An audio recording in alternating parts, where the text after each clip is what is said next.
Dear students, I, Professor Kavita Brahmankar, Computer Engineering Department, NIT Polytechnic Nagpur, welcomes you to the online lecture series of subject Programming in C and C Programming Language. Today we are going to cover topic 3.6, that is do-while loop of Unit 3. After watching this video, you will be able to state the syntax of do-while loop and working of do-while loop with example. The course outcome that will get achieved is CO3, that is you will be able to develop C program using control structure, and program outcomes, that is PO1, PO4, PO6 and PO7 will get satisfied. The prerequisite to this topic is you should have the basic knowledge of general structure of C program, all operators and keywords of C language, and all the decision making statement. Now let us see the syntax of do while loop. सबसे पहले हमको do keyword use करना है, then this is the body of do, ये जो करली braces है ये डू की बॉडी है। देन हमको व्हाइल कीवर्ड यूज करना है एंड देन हमको कंडीशन लिखनी है यहाँ पे। So do and while, these are the keywords from keywords of C language. 32 keywords हैं हमारे पास, उसमें से डू एंड व्हाइल ये दो कीवर्ड्स हैं। तो लास्ट वीडियो में हमने व्हाइल लूप का एग्जीक्यूशन देखा है। तो व्हाइल लूप में हम बोलते थे कि while loop is a entry control loop. वहां पे एंट्री कंट्रोल्ड होती थी बाय द कंडीशन, क्योंकि सबसे पहले हम व्हाइल लिखते थे देन उसके बाद कंडीशन लिखते थे। मींस हमको व्हाइल की एंट्री में, व्हाइल के लूप में हमको जब एंट्री मिलती थी जब हमारी जो कंडीशन है वो ट्रू होती थी। ओके, लेकिन इसीलिए हम उसको एंट्री कंट्रोल बोलते थे। लेकिन डू व्हाइल लूप में ऐसा नहीं है। डू व्हाइल लूप में देखिए हमको सबसे पहले डू के अंदर फ्री एंट्री मिल रही है, मीन्स एटलीस्ट वंस, एटलीस्ट एक बार तो भी डू के अंदर जो स्टेटमेंट्स है वो हमको एग्जीक्यूट करने हैं। उसके बाद हम कंडीशन के पास जाएंगे, उसके बाद ही हमारी कंडीशन चेक होगी। अगर हमारी ये कंडीशन ट्रू होती है देन हम फिर से इस डू के पास जाएंगे और फिर डू की जो बॉडी है वो सेकेंड टाइम एग्जीक्यूट होने वाली है। Okay, so do while loop को हम एग्जिट कंट्रोल लूप बोल सकते हैं। While loop is a entry control loop and do while loop is a exit control loop. Okay, तो एटलीस्ट एक बार, कम से कम एक बार जो डू के अंदर जो स्टेटमेंट्स है वो हमारे प्रिंट होने वाले हैं। सो this is the flow chart of do while loop. ये बॉडी ऑफ द लूप, ये हमारी डू की बॉडी है। उसके बाद हम एक्सप्रेशन टेस्ट करते हैं, कुछ कंडीशन हम यहाँ पे चेक करते हैं। अगर हमारी कंडीशन ट्रू होती है, या अगर हमारी कंडीशन ट्रू होती है तो हम फिर से डू लूप के बॉडी में जाते हैं। तो ये कंडीशन अगर ट्रू होती है तो फिर से हम डू लूप के बॉडी में जाते हैं और ये एग्जीक्यूट करते हैं। तो जब तक हमारी कंडीशन ट्रू है तब तक हम बार बार ये रिपीट करेंगे, बार बार हम डू के लूप में जाएंगे और उसको एग्जीक्यूट करेंगे। लेकिन जैसे ही ये हमारी कंडीशन फॉल्स होती है तो हम इसके बाद व्हाइल लूप के बाद जो भी हमारी स्टेटमेंट्स है वो हम एग्जीक्यूट करेंगे।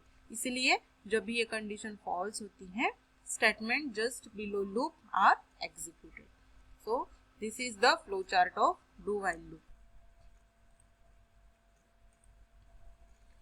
Now in some situations it is necessary to execute body of the loop before testing the condition. कभी कभी ऐसा जरूरी होता है कि कंडीशन टेस्ट होने के पहले हमको लूप की बॉडी एक बार एग्जीक्यूट करनी पड़ती है। तो हमारे इस केस में डू व्हाइल लूप में सेम वैसा ही हो रहा है कि कंडीशन टेस्ट करने के पहले ही हम एक बार इन स्टेटमेंट्स को, बॉडी के अंदर जो स्टेटमेंट्स है उनको एग्जीक्यूट कर रहे हैं। Such situations can be handled with the help of do while loop. Do statements evaluates the body of loop first and at the end the condition is checked using while loop. Same वैसे ही हो रहा है। सबसे पहले do के अंदर जो statements है वो एग्जीक्यूट हो रहे हैं एंड आफ्टर एग्जीक्यूशन हम कंडीशन यहाँ पे टेस्ट कर रहे हैं या चेक कर रहे हैं। It means that the body of loop will be executed at least once. Yes, do loop की body कम से कम एक बार execute होने ही वाली है, even though the starting condition inside while is initialized to be false.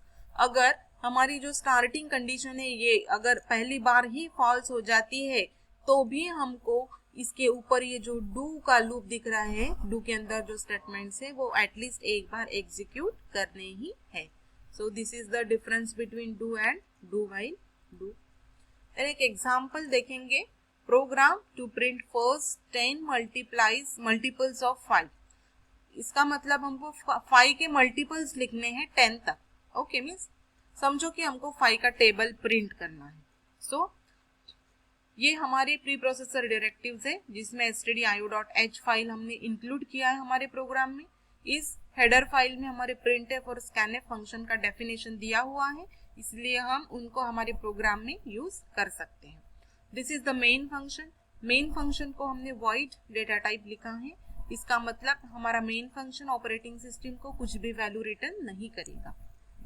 हमने यूजर एंटर करेगा, suppose हमको 5 का टेबल लिखना है, इसलिए हमने एक इंटीजर वेरिएबल लिया है a जिसमें हम 5 की वैल्यू जो है वो स्टोर करेंगे. एंड देन हमारा जो काउंटर है मीन्स मल्टीपल्स जो है वो बढ़ाने के लिए आगे आगे 1 2 3 ऐसा इंक्रीमेंट करने के लिए एक i वेरिएबल हमने लिया है. सो a को हमने इनिशियलाइज किया है with the value of 5 and i को हमने इनिशियलाइज किया है 1 वैल्यू से. देन डू लूप में हम सबसे पहले एक स्टेटमेंट प्रिंट करेंगे कि a इंटू आई. इसका मतलब a is the integer variable, इसलिए हमने उसको प्रिंट करने के लिए %d लिखा है. And /t that means tab space. इसका मतलब जो भी ये हमारा आउटपुट है उसके बाद एक टैब जितनी स्पेस जो है वो जनरेट होने वाली है. सो a की वैल्यू है अभी 5 एंड इनटू i की वैल्यू है हमारी 1. सो 5 इंटू 1 सबसे पहले हमारा 5 प्रिंट होगा. उसके बाद हम i की वैल्यू 1 से बढ़ाएंगे. उसके बाद हम i की वैल्यू 1 से बढ़ाएंगे. सो i की वैल्यू पहले थी 1 अब हो गई 2. तो अब चेक करेंगे नीचे, while i is less than or equal to 10. अब i की वैल्यू है 2. सो 2 is less than 10. 2 छोटा है 10 से, हमारी कंडीशन ट्रू है. अगर कंडीशन ट्रू है तो फिर से हम इस डू लूप में जाएंगे, फिर से ये प्रिंट करेंगे. सो नाउ a इंटू आई की वैल्यू है 2. सो 5 इंटू 2. तो इस बार हमको मिलेगा प्रिंट 5 इंटू 2 10. तो हमको 10 प्रिंट होगा. और इन दोनों के बीच में पहला आउटपुट और ये दूसरा आउटपुट, इन दोनों के बीच में एक टैब जितनी स्पेस हमने यहाँ पे जनरेट की है. देन आई की वैल्यू फिर से इंक्रीमेंट होगी. तो इस तरह से आई की वैल्यू हो गई 3. फिर से कंडीशन टेस्ट करेंगे, 3 is less than 10. Condition true है तो फिर से हम इस डू लूप में जाएंगे और 5 इंटू 3 15 ये प्रिंट करेंगे. तो इस तरह से जब तक i की वैल्यू 10 है तब तक हम ये ऐसा प्रिंट करते रहेंगे. लेकिन जब i की वैल्यू 11 हो जाएगी, सो 11 इज लेस देन 10, हमारी कंडीशन फॉल्स हो गई. हमारे पास सेकेंड कंडीशन है 11 इक्वल्स टू 10. सो ये भी हमारी कंडीशन फॉल्स हो जाएगी. देन हम जैसे ही कंडीशन फॉल्स हो जाती है हम इस लूप के बाहर निकलेंगे. तो इस तरह से जब i की वैल्यू 10 है तब तक हमें ये प्रिंट मिलेगा. So this is the output of multiples of 5 up to 10. इसको अभी हम ट्रेस करके देखेंगे. सो देखिए a और i लिया है हमने दो वेरिएबल्स, इंटीजर वेरिएबल्स, a की वैल्यू 5 एंड i की वैल्यू 1. सो सबसे पहले हम डू लूप के अंदर गए, हमने प्रिंट किया a इंटू आई. तो 5 इंटू 1 5 हमारा सबसे पहले प्रिंट हो गया. उसके बाद i की वैल्यू हमने 1 से बढ़ा दी. अब i की वैल्यू हो गई i प्लस 1 मीन्स i की वैल्यू हो गई 2. सो 2 हो गई. देन आप कंडीशन चेक करेंगे यहाँ पे कि 2 इज लेस देन और इक्वल टू 10. पहली हमारी कंडीशन है 2 is less than 10. Condition true है तो हम फिर से कंडीशन ट्रू है तो फिर से हम जाएंगे इस डू लूप में. डू लूप में जाएंगे, फिर से प्रिंटफ स्टेटमेंट एग्जीक्यूट होगा और यहाँ पे a की वैल्यू है 5 और अभी i की वैल्यू है 2. सो 5 इंटू 2 ये इक्वल्स टू 10, ये अब प्रिंट हो जाएगा. उसके बाद फिर से ये प्रिंट होने के बाद फिर से हमको i की वैल्यू 1 से बढ़ानी है, सो i की वैल्यू अब हो गई 3। फिर से चेक करेंगे condition, 3 is less than 10, yes 3 is less than 10, हमारी कंडीशन ट्रू है। तो फिर से हम जाएंगे इस डू लूप में, फिर से प्रिंटफ स्टेटमेंट एग्जीक्यूट करेंगे। सो 5 इंटू 3, सो 15 इस तरह से हमारा प्रिंट हो जाएगा। तो हम ऐसा करते करते फिर i की वैल्यू 1 से इंक्रीमेंट होगी, i की वैल्यू हो जाएगी 4। तो ऐसा करते करते हम 10 तक आएंगे। जब i की वैल्यू 10 हो जाएगी तो 10 इज लेस देन 10, कंडीशन पहली फॉल्स हो जाएगी। देन 10 इक्वल्स टू 10, ये कंडीशन हमारी ट्रू हो जाएगी। तो फिर से हम डू लूप के अंदर जाएंगे, फिर 5 इंटू 10 इक्वल्स टू 50 हम प्रिंट करेंगे। देन i की वैल्यू अब 11 हो जाएगी, i प्लस प्लस करेंगे तो। देन फिर while लूप में आएंगे, फिर चेक करेंगे 11 is less than 10, condition false, 11 equals to 10, condition false. ये दोनों भी कंडीशन फॉल्स हो जाएंगे तो हम इस लूप के बाहर निकलेंगे और हमारा प्रोग्राम जो है वो एंड हो जाएगा। तो इस तरह से हमको 5 के मल्टीपल्स मिलेंगे by using do while loop. So this is how the program will be executed. So dear students, let us summarize today's lecture. Today we have studied syntax of do while loop, working of do while loop with example. So I hope you might have understood today's lecture. If not understood, then you can feel free to reach out on the following email ID. Keep learning and enjoy learning. Thank you so much for listening the video.